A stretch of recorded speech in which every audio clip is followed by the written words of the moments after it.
स्वागत है आप सभी का आज की वीडियो में। और आज की वीडियो उन सभी दीदियों के लिए जो ये जानना चाहती हैं कि समूह में सरकारी पैसा कब से मिलना शुरू होता है और कौन सा पैसा सरकार को वापस करना होता है और कौन सा नहीं।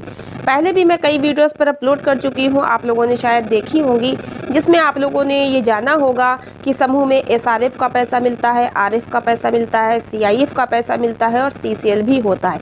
चलिए मैं डिटेल में इन सभी को आपको समझा देती हूँ कि ये पैसा समूह को कब और कैसे मिलना शुरू होता है, कब मिलता है, कितना मिलता है और कौन सा पैसा आपको वापस करना होगा, कौन सा समूह में वापस करना है, कौन सा बैंक में वापस करना है या कौन सा पैसा आपको नहीं वापस करना है।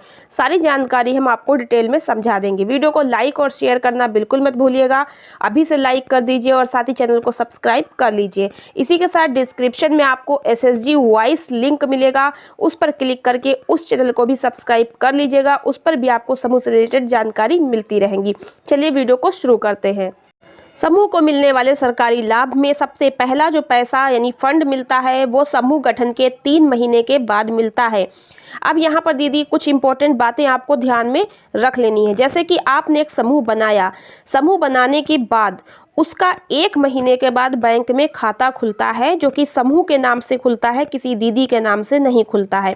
समूह का नाम बैंक की पासबुक पे लिखा होता है। बैंक में समूह के नाम से खाता खुलने के बाद जो 3 पदाधिकारी होती हैं वो खाते का संचालन के लिए नियुक्त होती हैं, उसमें वही खाते का पैसे का जमा निकासी करती हैं।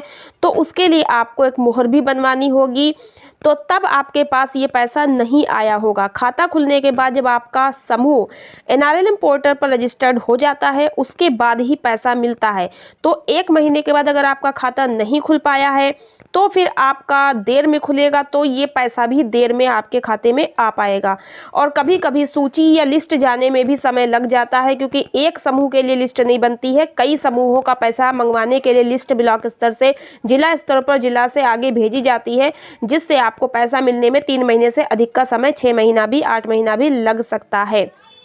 अब जो पहला पैसा है वो आपको रूल के हिसाब से 3 महीने के बाद मिलना चाहिए। तो जब आपको ये पैसा मिलेगा तो ये एसआरएफ का होगा। एसआरएफ क्या होता है ये भी मैं आपको बताऊंगी। तो समूह गठन के 3 महीने के बाद एसआरएफ का पैसा मिलता है और यह पैसा सरकार 1500 रुपये देती है। एसआरएफ में आपको पहला पैसा जो मिलेगा 1500 मिलेगा। अब खाता पहले खुलवाना है तो खाते में मोहर भी लगानी है, साइन भी करना है। तो जो आपने 10-10 रुपये की बचत जमा की है उसी में से आप 50-100 रुपये की जो भी मोहर बनती है बनवा लें, और जब ये पैसा आएगा तो इसमें मोहर का पैसा ऐड कर दिया जाएगा, लिख दिया जाएगा।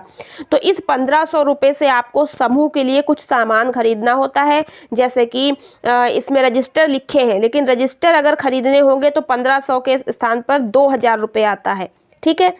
और अगर रजिस्टर नहीं दे रहे हैं तो 1500 आएगा, जिसमें आपको पेन, कॉपी, दरी, बक्सा, मोहर और कैलकुलेटर, पेन वगैरह ये सब सामान जो भी मीटिंग कराने के लिए यूज होता है उसको खरीदना होता है। तो रजिस्टर जो आपको ब्लॉक से मिल जाएंगे अगर 1500 रुपये खाते में आता है, और अगर आपके खाते में 2000 आता है तो फिर इस 2000 रुपये में से पैसा निकाल कर रजिस्टर का पैसा ब्लॉक पर देना होगा और तब वहाँ से रजिस्टर मिलेगा।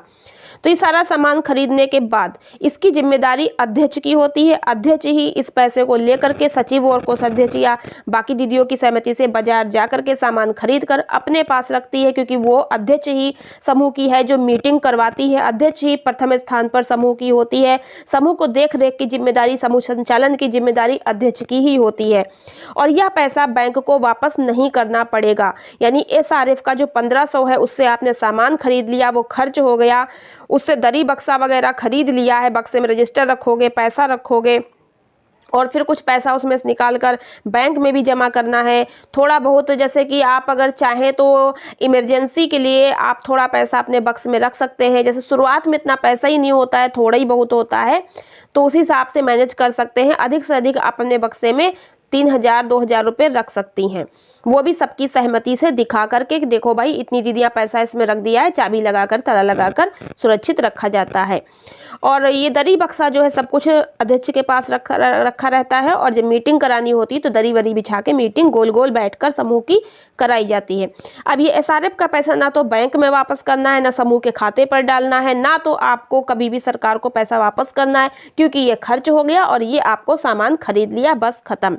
अब बात करते हैं दूसरे पैसे की। अब दूसरा जो फंड होता है वो समूह गठन के 6 महीने के बाद मिलता है। अगर 3 महीने के बाद आपको SRF मिल गया है तो अब 6 महीने के बाद RF मिलेगा। तो RF का जो पूरा नाम है वो रिवॉल्विंग फंड है। अब रिवॉल्विंग फंड में जो आपको 15,000 रुपये समूह को मिलते हैं। 15,000 रुपये समूह को 6 महीने बाद नहीं मिल पा रहे हैं, थोड़ा लेट भी हो सकता है। जैसा कि मैंने आपको बताया, लिस्ट वगैरह जाने में, पैसा आने में थोड़ा लेट हो सकता है। 1 साल के बाद भी पैसा आ सकता है, लेकिन टाइम है कि 6 महीने के बाद आपको मिल जाएगा। तो पैसा मिलने के भी कुछ रूल नियम हैं, उसको भी मैं आपको बताऊंगी। तो RF में आपको 15,000 रुपये सेकेंड पैसा मिलता है, सेकेंड फंड समूह को। और ये पैसा जो है केवल उन्हीं समूह को मिलता है जो नियमित रूप से चलते हैं, पंचसूत्र का पालन करते हैं। और भी कुछ नियम है वो जानिएगा आप।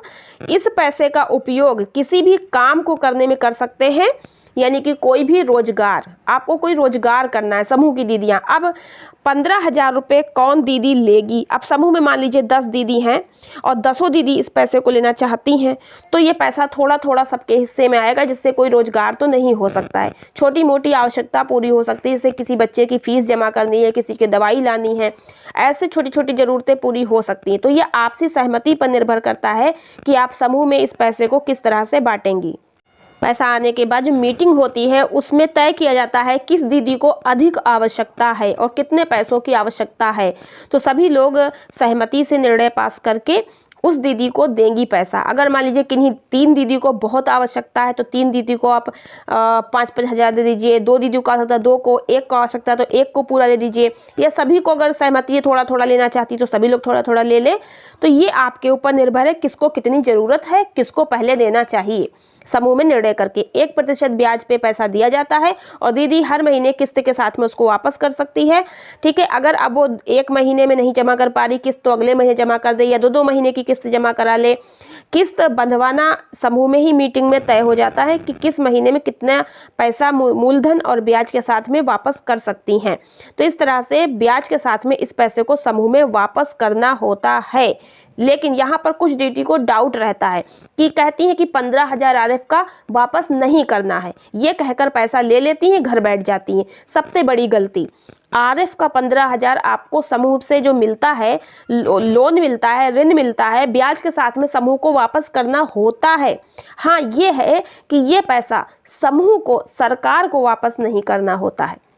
सरकार की तरफ से एक अनुदान है, ये समूह में रहेगा क्योंकि ये चक्रीय निधि होती। चक्रीय का मतलब चक्के की तरह गोल गोल चलने वाली, यानी बैंक से आपने निकाला, दीदी को दिया, दीदी ने अपना काम निकाला और उसको ब्याज सहित समूह में वापस कर दिया। फिर आपने दूसरी दीदी को दिया, उसने अपना काम निकाला और फिर ब्याज सहित समूह में वापस कर दिया। फिर किसी तीसरी दीदी को दे दिया। इस तरह से दीदियों में बढ़ता है और वापस फिर बैंक में चला जाता है अगर किसी को जरूरत ना हो। फिर बैंक से निकाल लेते हैं, फिर इस तरह गोल गोल चक्कर काटती रहती है। तो ये आपको अपने समूह के खाते पर ही रखनी है, ना तो ये ग्राम संगठन में वापस जाएगा, ना तो ये सरकार को वापस जाएगा। ये आपको कहीं भी वापस नहीं करना है, ये समूह का पैसा है, समूह के पास रहेगा।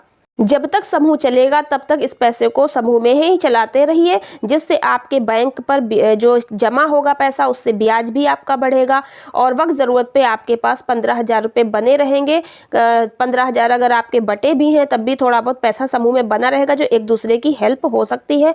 कुछ न कुछ इससे रोजगार कर सकते हैं। इससे समूह प्रोग्रेस करता है, आगे बढ़ता है। तो ये पैसा बाद में सभी दीदियों का मतलब होगा, लेकिन अभी आप शुरुआत में बहुत दीदी क्या करती हैं, पैसा आते ही इसको आपस में बांट लेती हैं। ऐसा बिल्कुल ना करें, इससे समूह की जो बैंक खाता है उसकी ड्राइंग पावर नहीं रह जाएगी, कमज़ोर हो जाएगी। तो ये सब चीज़ें हैं, आपको आगे भी समझाएंगे कि क्या कुछ होता है। अगर आप डिटेल में जानना चाहते हैं ये सब चीज़ें तो कमेंट बॉक्स में लिखकर बताइएगा, तो उस पर वीडियो बना देंगे। तो फंड तो आपको समझ में आ गया होगा कि आपको RF का पैसे का क्या करना है। अब बात करेंगे तीसरा फंड जो कि CIF का होता है। समूह में सरकार की तरफ से महिलाओं को छोटा मोटा व्यवसाय शुरू करने के लिए, उद्योग शुरू करने के लिए, उद्यम शुरू करने के लिए, कोई रोजगार करने के लिए CIF की धनराशि प्रदान की जाती है। इसको सामुदायिक निवेश फंड भी कहा जाता है। ये समूह की महिलाओं को 1,10,000 की दी जाती है। 1,10,000 रुपये आपको मिलेगा। ठीक है। तो ये आपको 6 महीने के बाद जब आरएफ का पैसा मिल जाएगा उसके बाद ही मिलेगा, ठीक है। तो 6 महीने के बाद आरएफ का पैसा मिला, उसके 1 महीने बाद 2 महीने बाद आपको सीआईएफ का पैसा 1,10,000 भी मिल जाता है। अब ये सीआईएफ की जो 1,10,000 राशि है ये जो है आपके समूह के खाते में डायरेक्ट आ जाएगी अगर आपके गांव में ग्राम संगठन नहीं बना है। और अगर समूहों के ऊपर ग्राम संगठन बना है तो ग्राम संगठन में पहले आएगी, उसके बाद आपके समूह में आएगी। तो ये ग्राम संगठन वीओ की तरफ से राशि होती है, सरकार की राशि देने का तरीका है कि सरकार इसको वीओ के माध्यम से देती है। तो ये पैसा जब वापसी होगा, समूह की दीदी जब इसको बांट लेंगी तो 1% कहीं कहीं ब्याज लगता है, कहीं कहीं 2% लगता है। तो ब्याज के साथ में इसे समूह में वापस करेंगी और समूह की पदाधिकारी जब वीओ की मीटिंग में जाएंगी तो इस पैसे को मूलधन के ब्याज के साथ में हर महीने किस्तबाई ग्राम संगठन में जमा करती रहेंगी। तो सारा पैसा वहां वापस कर देना है और जब कभी फिर से आवश्यकता हो तो ग्राम संगठन को एक प्रार्थना पत्र दे करके ये पैसा वापस से मंगाया जा सकता है। ग्राम संगठन में जमा करने के बाद ये पैसा सीएलएफ में जमा होता है, सीएलएफ से वापस ब्लॉक से सरकार के पास चला जाता है। तो इस तरह से ये फंड मिलता है। अधिक जानकारी के लिए अगली वीडियो देखें और अगर आपको कुछ और जानकारी चाहिए नीचे कमेंट बॉक्स में लिखिए, हम उस पर वीडियो बना देंगे। तो अधिक से अधिक कमेंट करिएगा जिससे हम जान सके कि आपको किस टॉपिक पे वीडियो चाहिए और आप समूह के बारे में क्या जानकारी चाहती हैं, तो हम उस पर वीडियो बनाकर आपको समझा देंगे। और सबसे इम्पोर्टेंट बात कि ये जो तीनों प्रकार के फंड है, इसके अलावा सीसीएल का भी फंड होता है, उसको भी बताएंगे। और ये तीनों फंड किस समूह को मिल सकते हैं, समूह की कुछ योग्यताएं हैं तभी ये फंड मिलेगा, उसको भी आगे की वीडियो में बताएंगे। धन्यवाद।